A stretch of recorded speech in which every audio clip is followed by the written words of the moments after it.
வணக்கம். இன்னைக்கு சப்ஜா சீட் வச்சு ஒரு ட்ரிங்க் பார்க்கலாம். இந்த சப்ஜா சீட் என்பது திருநீற்று பச்சையிலிருந்து கிடைக்கும் இந்த விதையை காய வச்சு எடுத்தோம்னா அந்த கருப்பான ஒரு விதை கிடைக்கும். அதுதான் சப்ஜா விதை.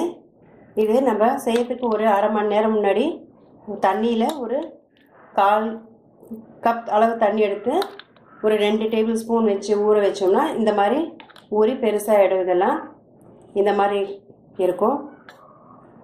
இது இந்த சப்ஜா விதை உடல் சூட்டை தணிக்கும், உடல் எடையை கம்மியாக்கும், குளிர்ச்சியாக்கும், உடலை நல்ல குளிர்ச்சியாக்கும், மலச்சிக்கலை எல்லாம் போக்கும்.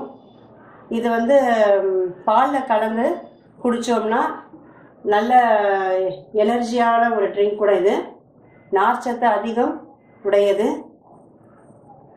இது ஒரு கற்பூர மனம் நிறைஞ்ச இந்த சப்ஜா விதை ஜீரண பாதையில் ஏற்படும் புண்களை கூட ஆக்கும் தன்மை உடையது. சூடான பால் இது குடிச்சிட்டு வந்தோம்னா நல்ல உங்களுக்கு ஹெல்த்தியாக இருக்கும். இப்போ இதுக்கு தேவையான பொருட்கள் சொல்கிறேன். இந்த சப்ஜா சீடு வச்சு இன்றைக்கி ஒரு ரோஸ் ட்ரிங்க்கும் ஒரு நன்னாரி எசன்ஸ் வச்சு ஒரு ட்ரிங்க் செய்யலாம். 2 ட்ரிங்க் செய்கிறேன். இது இல்லாமல் எலுமிச்சை பழம் பிழிஞ்சு அது கூடயும் இது சேர்த்துக்கலாம். மோர் கலந்து அதுலேயும் இது சேர்த்துக்கலாம். இந்த மாதிரி இந்த சிரப்பில் தான் சேர்க்கணும், இல்லை நம்மளுக்கு இந்த மோர் எலுமிச்சை பழம் இந்த மாதிரி இதுலேயும் கலந்து இது குடிக்கிறதுனால நல்ல உங்களுக்கு குளிர்ச்சி கிடைக்கும். இதை நம்ம இப்போது எப்படி செய்யலான்னு பார்க்கலாம். ஒரு கிளாஸ் எடுத்துக்கலாம். அதில் இந்த 1 டீஸ்பூன் சப்ஜா விதையை சேர்த்துக்கிறேன். இது 1 டீஸ்பூன் தான் சேர்க்கணும், இல்லை நம்மளுக்கு எவ்வளோ தேவையோ அவ்வளோ கூட. இது ரொம்ப உங்களுக்கு பிடிக்கும்னா இந்த வாசனை இந்த டேஸ்ட் உங்களுக்கு பிடிக்கும்னா இன்னும் கூட சேர்த்துக்கலாம். இப்போ இது கூட இந்த ரோஸ் எசன்ஸ் சேர்த்துக்கிறேன்.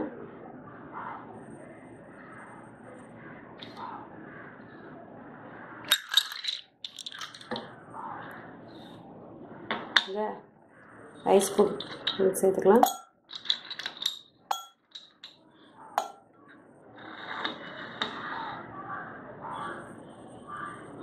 கால் பங்கு ரோஸ் எசன்ஸ், 3/4 பங்கு தண்ணி சேர்த்துக்கலாம்.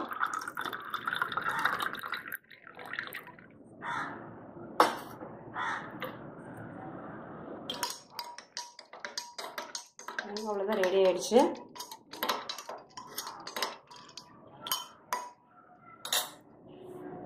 கொஞ்சம் புளிப்பு சுவை கொடுக்க எலுமிச்சை சாறு ஒரு அரை பழம் பிழிஞ்சு இது விட்டுக்கலாம்.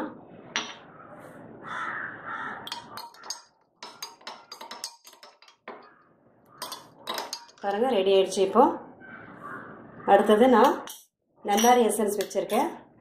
அது எப்படி செய்யலான்னு பார்க்கலாம்.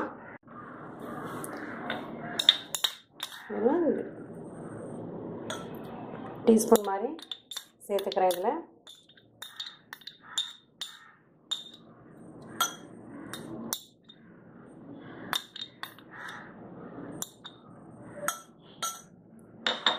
இது கூட இந்த நன்னாரி எசன்ஸ் இது சேர்த்துக்கலாம்.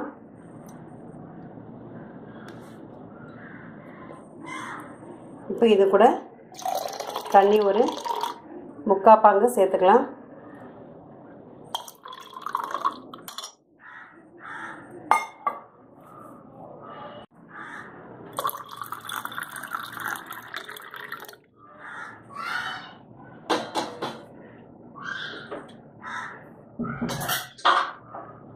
இது கூட ஒரு அரை மூடி எலுமிச்சை சாறு சேர்த்துக்கலாம்.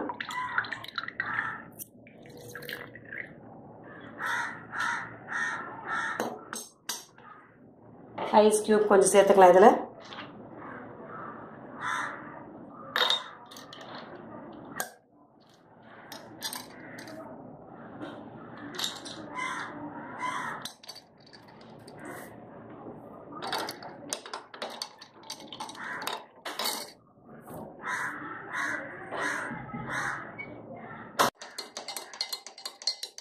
பாருங்கள், ரெடி ஆயிடுச்சு.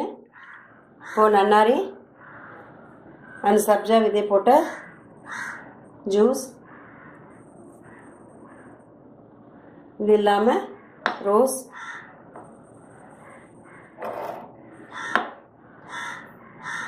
கலந்த இந்த சப்ஜா விதை கலந்த இந்த ஜூஸ் ரெடி ஆயிடுச்சு. சீக்கிரத்தில் செஞ்சிடலாம் இந்த 2 ஜூஸும். இந்த வீடியோ உங்களுக்கு பிடிச்சிருக்குன்னு நினைக்கிறேன். மேலும் இது போல் ரெசிபிக்களை அறிய இந்த சேனலுக்கு சப்ஸ்கிரைப் பண்ணுங்கள், லைக் பண்ணுங்கள், ஷேர் பண்ணுங்கள். மேலும் பல ரெசிபிகளுடன் உங்களை மீண்டும் சந்திக்கின்றேன். நன்றி, வணக்கம்.